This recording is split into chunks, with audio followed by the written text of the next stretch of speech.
But I don't have the energy to do another 80 songs to get an artist popping. You know what I'm saying? I don't mind doing 3, 4, 5, 6, 7 songs to help somebody out, but I ain't got time for 80. Well, with that being said, I'm just curious. Because, I mean, I'm cool with Vado. You know, I'm cool with you, but I never I'm really cool with Vado too. I never talked to y'all about this shit. Like, why? After doing all that shit, because I have an artist right now, and I'm pissed the fuck off. Right. I'm not 400 mil, whatever numbers you talking about, but I was 100 grand in. Right.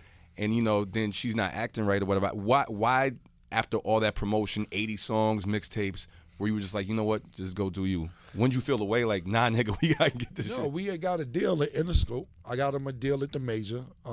Gene Nelson and G. Roberson was up there. They're my boys for years. Yeah. They wanted them. And then it just became a conflict between his management and me. And his manager was my man. Like his manager, that was one of my great friends coming up. But we fell out over business, and me and him never done business before. And it was just fuck like, shit up, right? Yeah, and that's my man too. I feel bad that we don't speak to this day because I was really a good friend of mine. But it just came to the point where Vado would come with me in the office and say something, and then go in the office with him and say another thing. And the people at the label was like, look, man, Vado can't make his mind up who you want to listen to. So they gave up on him. And the scope was like, look, it's too much conflict between the label, which was me, and management, who was Vado's manager, which was a friend of mine. And I was like, look, you lost the deal now. They don't want to deal with it because it's too much of a headache, because their attitude is like, Vado, look, we already know you signed a Cam. If you want your manager to handle stuff, just tell Cam that. And I was like, that's fine. We already have a contract. It's cool. Yeah. But Vado never reiterated to the label who he wanted to work with, and they gave up on it. I still work with Vado after that. I'm like, yo, we got to rebuild and do whatever.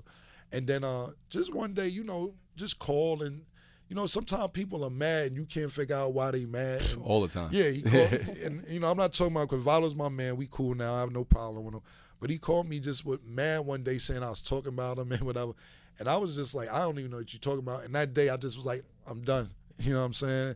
That's the new Cam, because I think the old Cam would be like, what the fuck you talking about, nigga? Yeah, I'm just like, it was just too much. I'm like, yo, man. And, you know, and it's even with me, I'm an artist, so I understand people get emotional and their feelings. So I'm just like, I'm done, you know what I'm saying? And then he had called to work again. And I'm like, look, I don't have no problem, no beef with you, but I just can't put the energy into it anymore. Couldn't feed the negative energy. Yeah, I just couldn't do it. And then Khaled called me about 8-9 months later, so I worked with Vado. I said, yo, I ain't here to hold nobody life up, bro. Did you ask for a check? Yeah. You know what I'm saying? I'm like, hell of course. Yeah, definitely. But I'm like, I'm not here to hold nobody life up. Do your thing. So that's what happened. But me and Vado are on good terms right now. But, you know, that's the story of it, basically. No disrespect to Vado. You know you my brother. Yeah, but that's my man. I'm just keeping it completely real. Yeah. I feel like the energy people want to know. I think the energy was crazier when he was with you. I'm just keeping it real. Khaled's my nigga. Vado's my nigga. But the energy with the music, and it felt more, to me, it felt more like for the city. Yeah, felt more New York. More you know authentic. Yeah, more authentic. But that's just my opinion. Right. You are one nigga I look up to, because a lot of rappers don't know how to get money out the rap game. Right. You got sneaker deals. Right. You know what I'm saying? There's a handful of people that that. Right. Netflix deals. Right. Which I want to talk about. Absolutely. You know what I'm saying? You got the new album. You got the tour coming. Right. What other deals you got? Like this, you got Stan Socks. Shout out to Stan Socks. That's my partner. Didn't Crayola like want to give you your own color? Like who the crayon. Nah, they want to give you your own color. So what I'm doing now wasn't, building off that. So Pantone is the people who give you colors. Mm-hmm. It's called Pantone. So what I did was, to spark this new album up. The Reeboks, the Flea 2s are coming out in November. So we looked at the design. They're gonna be pink. So I was like, so what we should do is get my own pink. So I called Pantone. I bought my own pink. So now I got a Killa Pink that'll be out in 2 months. The sneakers will be actually made out of pink, which is my pink, Killa Pink. Yeah. So I said to myself, these sneakers are coming out in November. I got so much music that I'm doing and didn't do. It's time to let some of it out. Same thing like you said the other day when I seen you at Sue's. Yeah. I'm like, let's let some of this fly. So what I said was, and all these labels call me for deals too. So I'm like, let me narrow down and figure out which label that I want to mess with, if I want to do it independently, whatever. So the overall scheme right now is the Flea 2s, the FleeBoks 2s come out in November, which is my own color, Killa Pink. Killa Are these the sneakers that that you giving me, or that's not? No, they not out yet. Exclusive. I make sure you have some though. But I just seen through design, it takes 3 months to manufacture overseas. So, you know, the FleeBoks 2s come out in November, which is going to be the color Killa Pink. So I said I'm going to do Killa Season 2, the pink edition, because of the color, the market, the album along with the sneakers. Then what I'm doing is I realized Breast Cancer Awareness Month is October. So we're going to do a whole bunch of shit for Breast Cancer Awareness Month with the Killa Pink color, the Camron Pink color, the album, the new Reebok sneakers, and the new Stan socks all come out in November. So that's why I'm starting to put music out. Disrespectful already movement has right the there. whole promotion roll out. Yeah, man, definitely. That's why I'm on it now, so we get people on it ahead of time. Do you still have the restaurant with Damon Dash? Nah, what happened with that situation is we was ready to do it. This was all Dame's deal. He just wanted to bring me in. I think him and the person that he was purchasing it from fell out because what happened was they was in the middle of doing paperwork for the restaurant, but we kind of took over and we kind of got it popping, and the guy wanted it back. And we was like, so I was, you know, it's one of them situations where, you know, that goes to show, you know, when you have contracts, that's important. No handshake don't mean shit. A handshake is as good as the paper is written on. Right. You know what I'm saying? Which is no paper. So the point being is, no, we don't have it because we got it popping and dude wanted it back. Talk to me about the Netflix deal, my nigga. I got a website called thefeaturepresentation.com. I'm really big into like movies and TV. Talk to me about the Netflix deal. What's going on with that? Basically, I'm gonna give all praise and props to my man Sha Kim, which is Queen Latifah's partner. Yeah, that's my boy, man. Flavor Unit. Yeah, there you go, Flavor Unit. That's like my big brother, you know what I'm saying? And what happened was we always knew each other, but he started really diving into the movies years and years ago. He's been doing this for a long time. He seen my numbers that I did on Killa Season, and you know I shot that myself, but I sold over 200,000 copies physically. This is before the internet was big and everything else. So physical copies and 200,000 at $20 a pop. It's disrespectful. Yeah, it was a big number. And he was like, Cam, let's do a movie. And he's like, bet, let's do this movie. So we shot this movie Percentage. We went half on feature. It's on Netflix if y'all ever want to check it out. Movie called Percentage. So you got Macy Gray, Vin Raines. He pulls all these names. I don't know Vin Raines. I don't know Macy Gray. Melinda Williams. There's a bunch of people that I can't think of right now, but he has these connections to these names. All I did, he put me starring in the movie. What I did was write the outline for the movie.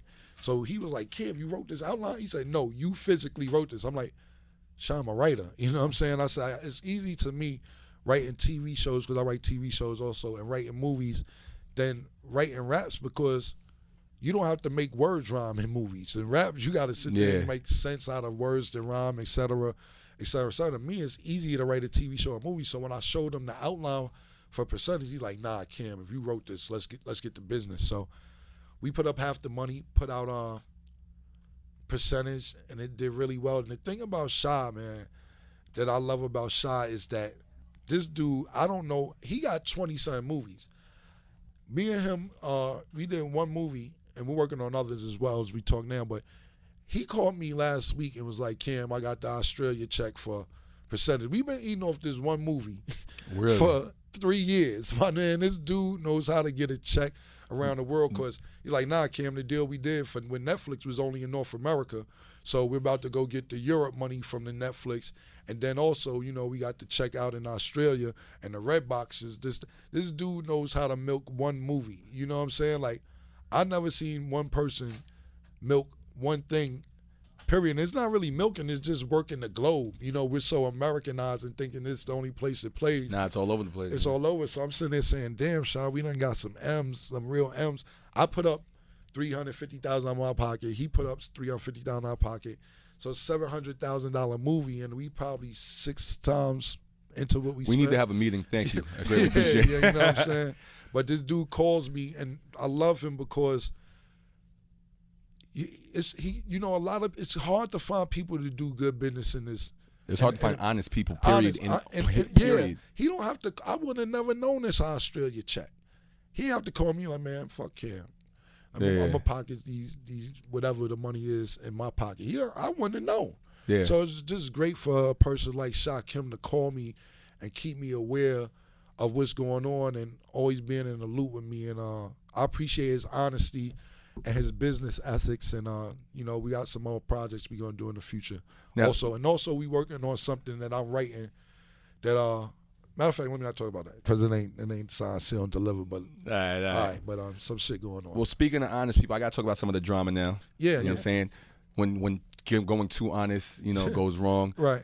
I didn't even know this was going on. I walked in today, I see all this tax stone drama towards you, the negative energy towards you, saying that you're a snitch and all that. I'm sure you already got asked this. No, not yet. You're the first person. Okay, it's because as soon as I'm on the internet doing my research, I'm like, yo, what the fuck's going on? This happened 5 minutes ago and shit. Right. So, what do you feel about that? He feels that you're a snitch because you said when you got shot, you said, you know, you saw the rock sign go up and all that. Right. I mean, and then you responded on Instagram, I think. Yeah, if you want to know what I said, go to Instagram, check me out. But to be honest, I don't really know who the guy is. I heard about him because he did an interview with Karen Civil. Which was crazy as well. Yeah, so I respond. I didn't pay him too much mind on that because Karen Civil needed to be addressed at that time.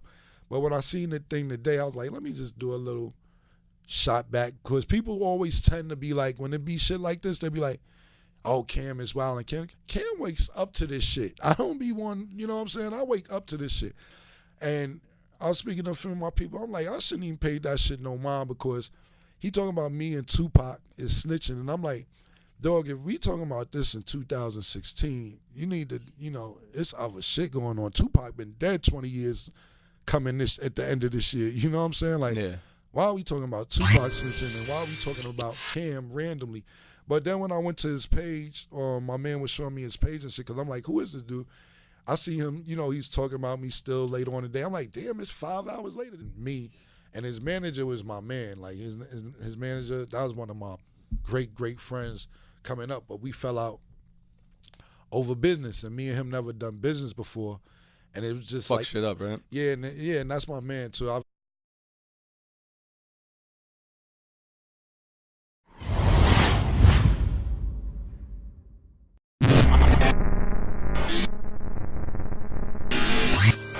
But I don't have the energy to do another 80 songs to get an artist popping. You know what I'm saying? I don't mind doing 3, 4, 5, 6, 7 songs to help somebody out, but I ain't got time for 80. Well, with that being said, I'm just curious. I mean, I'm cool with Vado. You know, I'm cool with you, but I never really I never talked to y'all about this shit. Like, why? After doing all that shit, because I have an artist right now and I'm pissed the fuck off. Right. I'm not 400 mil, whatever numbers you talking about, but I was 100 grand in. Right. And you know, then she's not acting right or whatever. Why? After all that promotion, 80 songs, mixtapes, where you were just like, you know what, just go do you. When did you feel the way like, nah, nigga, we gotta get this shit? No, we had got a deal at Interscope. I got him a deal at the Major. Gene Nelson and G. Roberson was up there. They're my boys for years. Yeah. They wanted him. And then it just became a conflict between his management and